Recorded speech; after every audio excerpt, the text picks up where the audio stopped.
United States and its partners, unbeknownst to the entire world, has converted the internet, once heralded as an unprecedented tool of liberation and democratization, into an unprecedented zone of mass indiscriminate surveillance. There is a very common sentiment that arises in this debate, even among people who are uncomfortable with mass surveillance, which says that there's no real harm that comes from this large-scale invasion because only people who are engaged in bad acts have a reason to want to hide and to care about their privacy. This worldview is implicitly grounded in the proposition that there are two kinds of people in the world, good people and bad people. Bad people are those who plot terrorist attacks or who engage in violent criminality and therefore have reasons to want to hide what they're doing, have reasons to care about their privacy. But by contrast, good people are people who go to work, come home, raise their children, watch television. They use the internet not to plot bombing attacks, but to read the news or exchange recipes or to plan their kids' Little League games. And those people are doing nothing wrong and therefore have nothing to hide and no reason to fear the government monitoring them. The people who are actually saying that are engaged in a very extreme act of self-deprecation. What they're really saying is, I have agreed to make myself such a harmless and unthreatening and uninteresting person that I actually don't fear having the government know what it is that I'm doing. This mindset has found what I think is its purest expression in a 2009 interview with the longtime CEO of Google, Eric Schmidt, who, when asked about all the different ways his company is causing invasions of privacy for hundreds of millions of people around the world, said this. He said, if you're doing something that you don't want other people to know, maybe you shouldn't be doing it in the first place. Now, there's all kinds of things to say about that mentality. The first of which is that the people who say that privacy isn't really important, they don't actually believe it. And the way you know that they don't actually believe it is that while they say with their words that privacy doesn't matter, with their actions they take all kinds of steps to safeguard their privacy. They put passwords on their email and their social media accounts. They put locks on their bedroom and bathroom doors, all steps designed to prevent other people from entering what they consider their private realm and knowing what it is that they don't want other people to know. The very same Eric Schmidt, the CEO of Google, ordered his employees at Google to cease speaking with the online internet magazine CNET after CNET published an article full of personal, private information about Eric Schmidt, which it obtained exclusively through Google searches and using other Google products. This same division can be seen with the CEO of Facebook, Mark Zuckerberg, who in an infamous interview in 2010 pronounced that privacy is no longer a, quote, social norm. Last year, Mark Zuckerberg and his new wife purchased not only their own house, but also all 4 adjacent houses in Palo Alto for a total of $30 million in order to ensure that they enjoyed a zone of privacy that prevented other people from monitoring what they do in their personal lives. Over the last 16 months, as I've debated this issue around the world, every single time somebody has said to me, I don't really worry about invasions of privacy because I don't have anything to hide, I always say the same thing to them. I get out a pen, I write down my email address, I say, here's my email address. What I want you to do when you get home is email me the passwords to all of your email accounts. Not just the nice, respectable work one in your name, but all of them. Because I want to be able to just troll through what it is you're doing online, read what I want to read, and publish whatever I find interesting. After all, if you're not a bad person, if you're doing nothing wrong, you should have nothing to hide. Not a single person has taken me up on that offer. I check that email account religiously all the time. It's a very desolate place. And there's a reason for that, which is that we as human beings, even those of us who in words disclaim the importance of our own privacy, instinctively understand the profound importance of it. It is true that as human beings we're social animals, which means we have a need for other people to know what we're doing and saying and thinking, which is why we voluntarily publish information about ourselves online. But equally essential to what it means to be a free and fulfilled human being is to have a place that we can go and be free of the judgmental eyes of other people. There's a reason why we seek that out, and that reason is that all of us, not just terrorists and criminals, all of us have things to hide. There are all sorts of things that we do and think that we're willing to tell our physician or our lawyer or our psychologist or our spouse or our best friend that we would be mortified for the rest of the world to learn. We make judgments every single day about the kinds of things that we say and think and do that we're willing to have other people know, and the kinds of things that we say and think and do that we don't want anyone else to know about. People can very easily in words claim that they don't value their privacy, but their actions negate the authenticity of that belief. Now, there's a reason why privacy is so craved universally and instinctively. It isn't just a reflexive movement like breathing air or drinking water.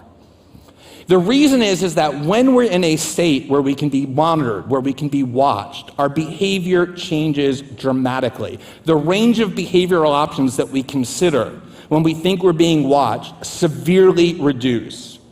This is just a fact of human nature that has been recognized in social science and in literature and in religion and in virtually every field of discipline.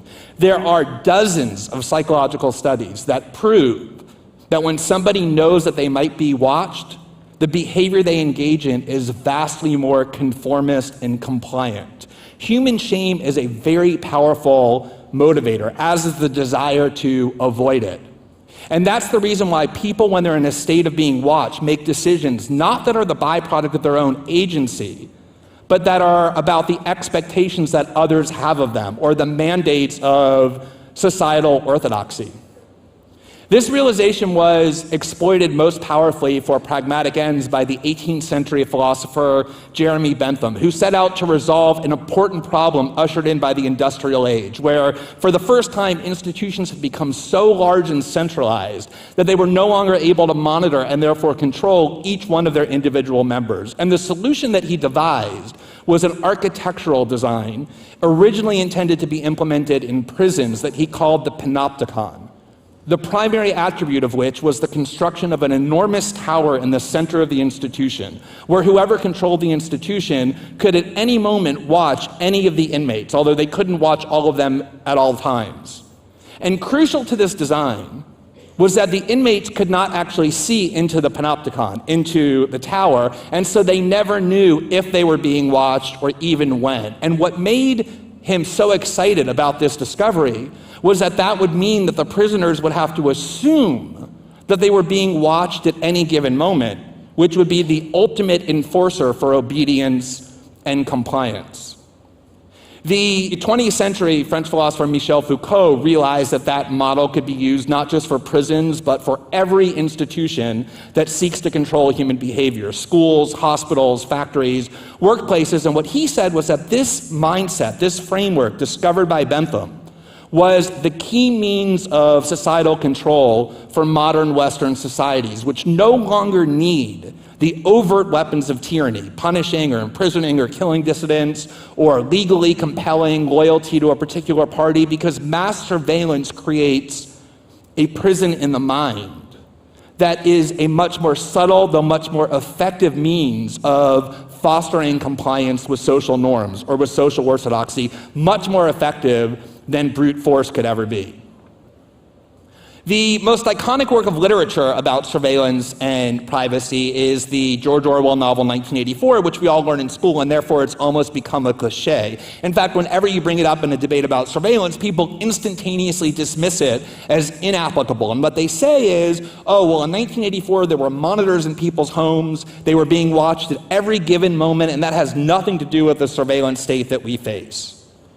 That is an actual fundamental misapprehension of the warnings that Orwell issued in 1984. The warning that he was issuing was about a surveillance state, not that monitored everybody at all times, but where people were aware that they could be monitored at any given moment. Here is how Orwell's narrator, Winston Smith, described the surveillance system that they faced. Quote, "There was, of course, no way of knowing whether you were being watched at any given moment." He went on to say, "At any rate, they could plug in your wire whenever they wanted to. You had to live, did live, from habit that became instinct, in the assumption that every sound you made was overheard, and except in darkness, every movement scrutinized.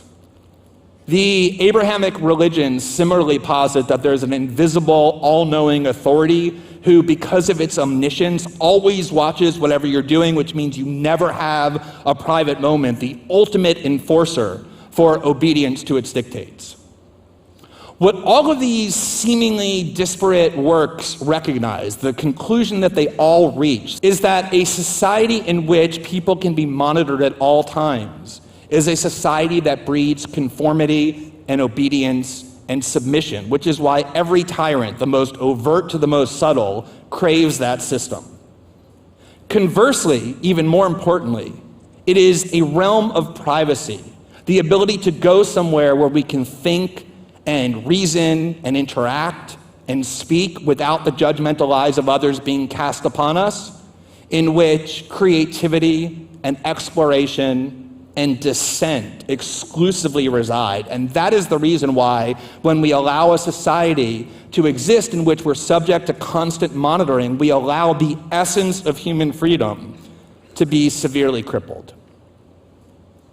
The last point I want to observe about this mindset, the idea that only people who are doing nothing wrong have things to hide and therefore reasons to care about privacy, is that it entrenches two very destructive messages, two destructive lessons.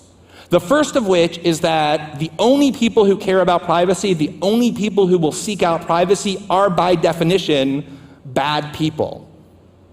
This is a conclusion that we should have all kinds of reasons for avoiding. The most important of which is that when you say somebody who's doing bad things, you probably mean things like plotting a terrorist attack or engaging in violent criminality, a much narrower conception of what people who wield power mean when they say doing bad things. For them, doing bad things typically means doing something that poses meaningful challenges to the exercise of our own power.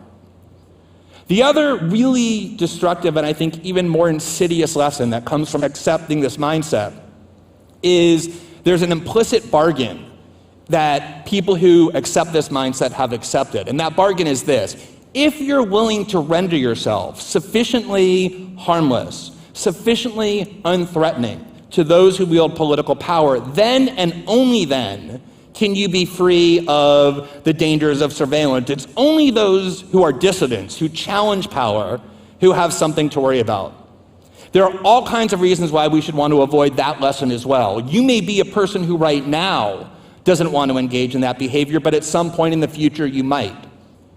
Even if you're somebody who decides you never want to, the fact that there are other people who are willing to and able to resist and be adversarial to those in power, dissidents and journalists and activists and a whole range of others, is something that brings us all collective good that we should want to preserve. Equally critical is that the measure of how free a society is not how it treats its good, obedient, compliant citizens, but how it treats its dissidents and those who resist orthodoxy. But the most important reason is that a system of mass surveillance suppresses our own freedom in all sorts of ways. It renders off limits all kinds of behavioral choices without our even knowing that it's happened. The renowned socialist activist Rosa Luxemburg once said, "He who does not move does not notice his chains." We can try and render the chains of mass surveillance invisible or undetectable, but the constraints that it imposes on us do not become any less potent.